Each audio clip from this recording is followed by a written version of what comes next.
Martes 5 de septiembre de 2023. Tres mensajes del Evangelio de hoy, tomado del Evangelio de San Lucas, capítulo 4, versículos del 31 al 37.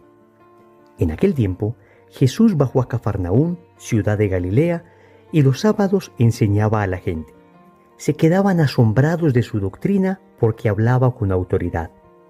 Había en la sinagoga un hombre que tenía un demonio inmundo y se puso a gritar a voces: ¿Qué quieres de nosotros, Jesús Nazareno? ¿Has venido a acabar con nosotros? Sé quién eres, el Santo de Dios. Jesús le intimó: cierra la boca y sal. El demonio tiró al hombre por tierra en medio de la gente, pero salió sin hacerle daño. Todos comentaban estupefactos: ¿qué tiene su palabra? Da órdenes con autoridad y poder a los espíritus inmundos y salen. Noticias de él iban llegando a todos los lugares de la comarca. Palabra del Señor. Gloria a ti, Señor Jesús. Queridos amigos, nos encontramos en el contexto del ministerio público de Jesús. Saben ustedes que el Señor durante 30 años de su vida estuvo oculto en la casa de Nazaret, viviendo con San José y con la Santísima Virgen María, cumpliendo la voluntad del Padre. Pero los últimos 3 años de su vida, es decir, desde los 30 hasta los 33 años aproximadamente, Jesús empezó su ministerio público, que concluiría con su crucifixión y resurrección. En medio de ese ministerio público, el Señor no solo enseñaba, sino que además exorcizaba, es decir, expulsaba demonios. Y hoy el Evangelio de San Lucas nos presenta uno de estos pasajes. Vamos a meditar 3 mensajes. Primero, te tengo buenas noticias. Segundo, ¿crees en Dios? Los demonios también. Tercero, el demonio es real, pero Jesús lo venció. Vamos con el primer punto. Te tengo buenas noticias. El Evangelio nos dice cuál fue la respuesta de la gente ante la actitud y las palabras de Jesús. Dice que se quedaban asombrados de su doctrina porque hablaba con autoridad.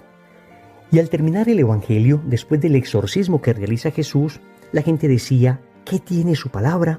Da órdenes con autoridad y poder a los espíritus inmundos y salen. Querida familia, la gente se asombraba de la doctrina de Jesús, la gente se sorprendía de su palabra y se preguntaba: ¿qué tiene esa palabra? Es que, amigos, la palabra de Jesús es la buena noticia. De hecho, la palabra evangelio es una palabra griega que significa exactamente eso: buena noticia. Tú y yo, cuando escuchamos el Evangelio, estamos escuchando buenas noticias. Estamos cansados de prender la televisión, de escuchar titulares nefastos, titulares que en ocasiones nos deprimen. Abrimos el diario y los titulares que leemos, tristísimos. Pues, ¿qué estamos esperando para abrir el Evangelio? ¿Para escuchar la buena noticia de Jesucristo? ¿Y en qué consiste fundamentalmente esta buena noticia? Consiste en que antes éramos esclavos, y ahora, gracias a su sangre preciosa derramada en el madero de la cruz, ahora somos libres. Tú y yo somos libres. Antes éramos esclavos de Satanás, ahora somos hijos de Dios por la gracia. Antes no éramos capaces de vencer el pecado. Ahora, gracias al poder del Espíritu Santo, podemos ser liberados definitivamente de esa esclavitud. Y es que esta doctrina de Cristo, esta palabra de Evangelio, es radicalmente distinta a cualquier otra palabra que hombre alguno haya pronunciado. Y la diferencia se encuentra en esto: el que pronunció el Evangelio es Cristo, es Dios encarnado. Todas las otras palabras, por lindas que sean, son palabras humanas. Pero en cambio la palabra de Cristo, que dicen hoy en el Evangelio, tiene autoridad, tiene poder. Y se preguntaban: ¿qué es lo que tiene? Queridos amigos, lo que tiene es que Dios mismo las ha pronunciado. La palabra de Cristo, el Evangelio de Cristo, la doctrina de Cristo es perfecta, pero además es buena, porque te enseña el camino del bien. Tantas doctrinas, tantas palabras que escuchamos de hombres que nos enseñan el camino del mal. Pienso en aquellos jóvenes que escuchan de otros amigos invitaciones a las drogas, a la promiscuidad sexual, a la fornicación, al adulterio. Pienso en aquellos padres de familia que escuchan doctrinas extrañas, ideologías raras que les llevan a abandonar a su familia o a no dedicarse a la educación de sus hijos. Es buena la doctrina de Cristo porque te enseña a ser bueno, te muestra cuál es el camino hacia el cielo.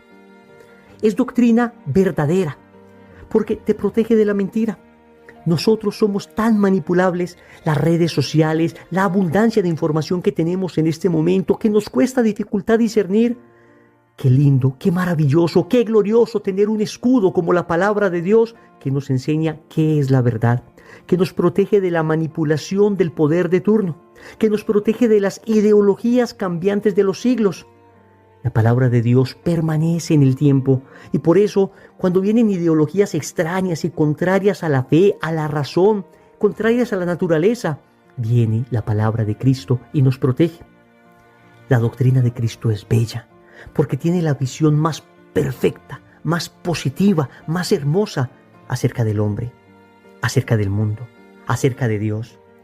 Si nos alejamos del Evangelio, ¿qué es el hombre entonces? Tal vez un animal movido por sus instintos, o tal vez simplemente un número en medio de las estadísticas del gobierno de turno, del gobierno totalitario de turno, o tal vez simplemente una máquina de trabajo. Pero cuando leemos en la palabra que el hombre es imagen y semejanza de Dios, entonces escuchamos una buena noticia, la más bella de todas. Y esta noticia nos protege de ser utilizados como fichas en medio de un engranaje institucional que en ocasiones termina triturando la dignidad del hombre. La visión del mundo, la más bella visión del mundo, procede del Evangelio.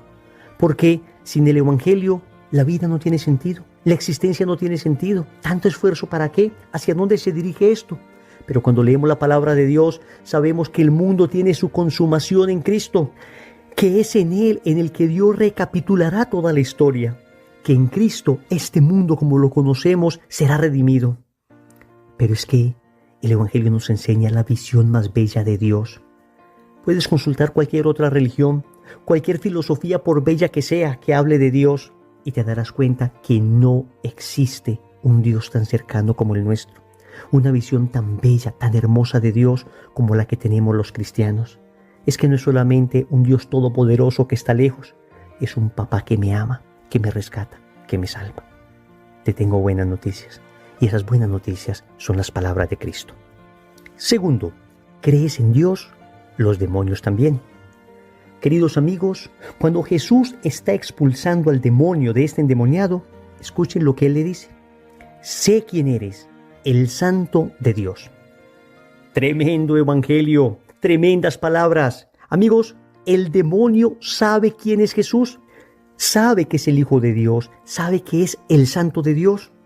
Esto es increíble porque esto significa que el demonio tiene fe y específicamente así lo dice la carta del apóstol Santiago en el capítulo 2, versículo 19. ¿Tú crees que hay un solo Dios? Haces bien. También los demonios lo creen y tiemblan. Óyeme bien, el hecho de que tú creas que Dios existe es bueno, pero no suficiente. Y no es suficiente porque los demonios también saben que Dios existe y sin embargo no se salvan por eso. Para entender esto, vamos a leer completo el pasaje de Santiago. Hermanos, si uno dice que tiene fe, pero no viene con obras, ¿de qué le sirve? ¿Acaso lo salvará esa fe? Si un hermano o una hermana no tiene con qué vestirse ni qué comer, y ustedes le dicen que les vaya bien, caliéntense y aliméntense, sin darles lo necesario para el cuerpo, ¿de qué les sirve eso?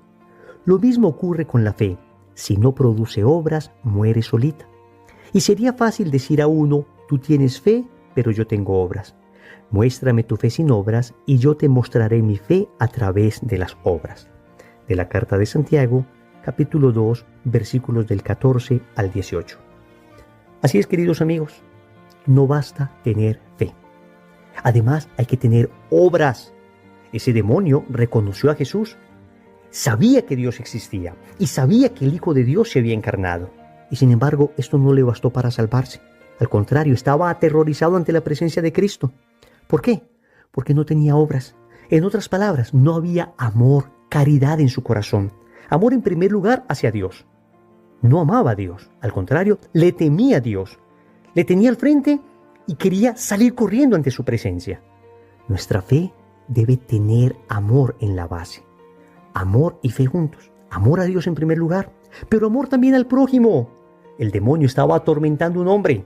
¿Qué va a tener caridad con ese hombre? Todo lo contrario, lo estaba atormentando porque lo odiaba como criatura de Dios. Si nosotros decimos, creo en Dios, pero no le amo, no amo a mi prójimo, no expreso esta fe con obras, pues más bien nos estamos pareciendo a ese demonio que sabía que existía un Dios y sin embargo ni le amaba a él ni amaba a sus criaturas. Qué tremenda exhortación, qué tremenda evaluación. Hoy podemos decir que muchos de nosotros que decimos tener fe podemos parecernos a ese demonio. Sí, señores, nos estamos comparando con un demonio tristísimo, pero es verdad. Si tú y yo decimos que tenemos fe, pero no mostramos esa fe con obras, con caridad concreta, con ayuda al necesitado, con un amor a Dios por encima de cualquier cosa, si no mostramos esa fe concreta, dando de comer al hambriento, dando de beber al sediento, vistiendo al desnudo, visitando al enfermo, o soportando con paciencia los defectos de los demás, enseñando al que no sabe, dando a Cristo, si no mostramos esa fe con obras de misericordia, queridos amigos, tenemos una fe muerta.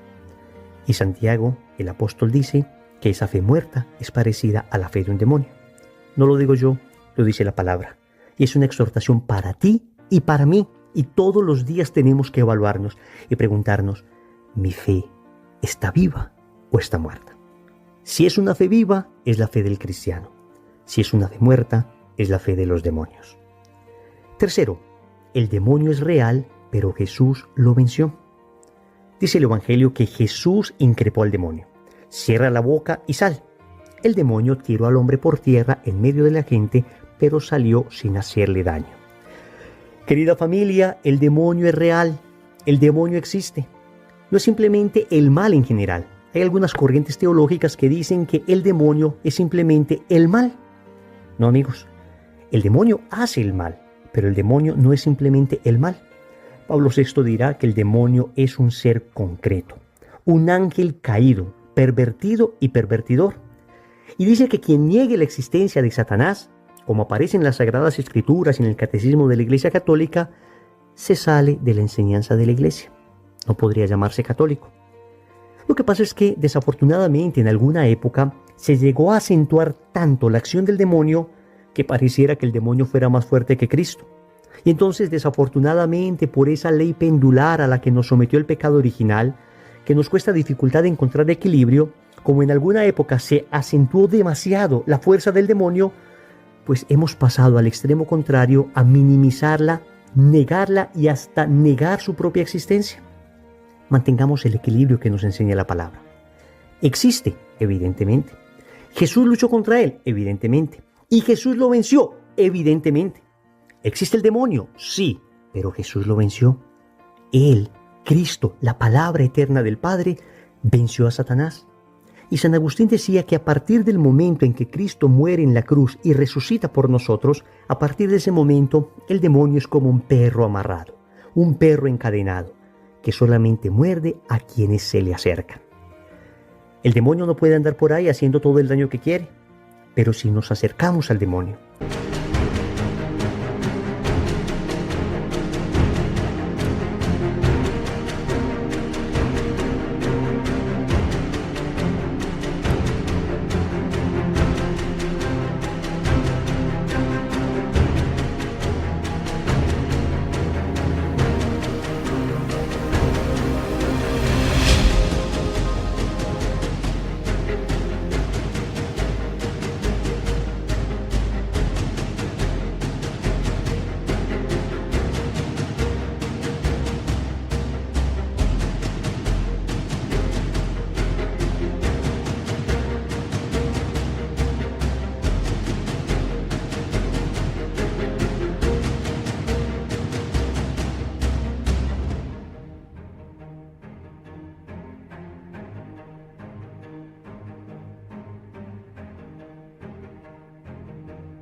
si empezamos a coquetear con él a través de prácticas de la nueva era, a través de brujerías, a través de creer en horóscopos, a través de creer en supersticiones, o peor aún, yendo donde brujos, donde adivinos, jugando tabla Ouija y cosas de estas, créanme, terminará haciéndonos daño y mordiéndonos.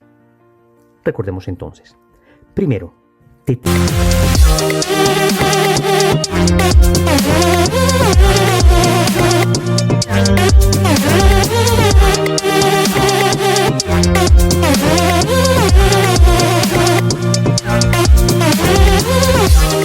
Thank you.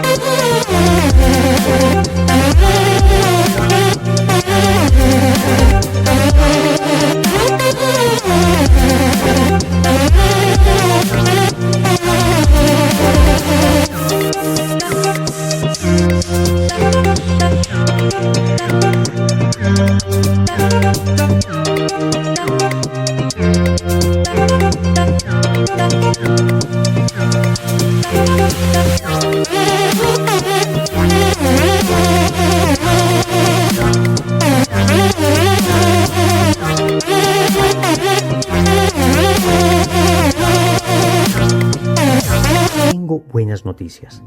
Segundo, ¿crees en Dios? Los demonios también. Tercero, el demonio es real, pero Jesús lo venció. Compromiso. Vamos a rezar hoy la oración a San Miguel Arcángel del Papa León XIII